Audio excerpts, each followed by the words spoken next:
අනික ඒකේ හිල් පහක් තියෙනවා. තමසට ඕකෙන් ඒවා මැනේජ් කරන්න බෑනේ.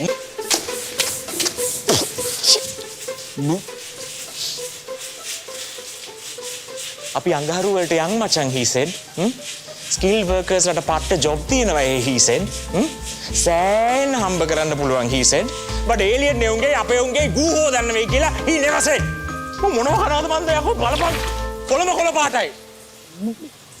හරි මචං මුලදී කොහොම තමයි පොඩ්ඩක් කට්ට කාලේ හිටපන්. තව අවුරුද්දයි. අඟහරු PR එක ලැබිච්ච ගමන් ඔක්කොම කොට. කොටේයි බම්බුව.